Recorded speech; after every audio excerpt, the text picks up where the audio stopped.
అండి welcome to Varahi cooking and DIY. అందరు ఎలా ఉన్నారు? ఈరోజు వచ్చేసి స్వీట్ కార్న్ చీజ్ బాల్స్ ఎలా చేసుకోవాలో చూద్దాం. ఈ రైనీ సీజన్లో సాయంత్రం పూట చేసుకుంటాకి ఆయిల్ తక్కువగా చాలా బాగుంటుంది. ముందుగా 3 స్వీట్ కార్న్స్ తీసుకోండి. ఇక్కడ నేను చూపిస్తున్నట్టు చాక్తో కట్ చేసేసుకోండి.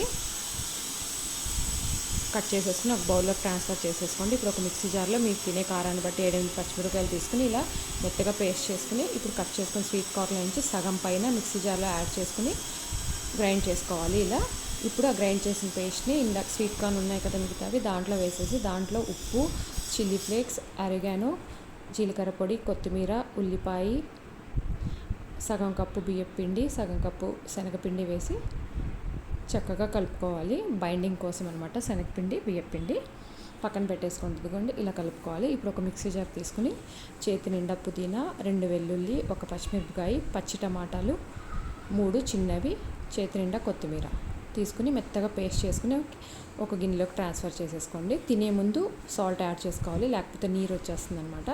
ఇప్పుడు గుంత పొంగనాల పెనం తీసుకుని దాంట్లో ఆయిల్ వేసి ఇక్కడ నేను చూపిస్తున్నట్టు స్వీట్ కార్న్ బ్యాటర్ వేసి ఫిల్ చేసుకోవాలి.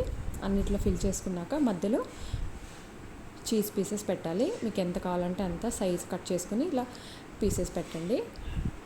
పైనుంచి మళ్ళీ కొంచెం స్వీట్ కార్న్ బ్యాటర్తో కవర్ చేయాలి. చీజ్ని కవర్ చేసేసి మూత పెట్టేసి మీడియం ఫ్లేమ్లో కుక్ చేసుకోవాలన్నమాట. అన్ని పక్కలా కాలేదట్టు ఒక 5 to 6 మినిట్స్కి ఒక సైడ్గా కుక్ అయిపోతుంది. ఇప్పుడు రెండో సైడ్ కూడా ఇలా టర్న్ చేసుకొని కుక్ చేసుకోవాలి. చక్కగా అన్ని పక్కల ఎర్రగా కాల్చుకోవాలన్నమాట. చాలా బాగుంటుంది, తప్పకుండా ట్రై చేయండి. పిల్లలకైతే చాలా బాగా నచ్చుతుంది. ఇదిగోండి ఇలా అన్ని పక్కల ఫ్రై చేసుకోవాలి.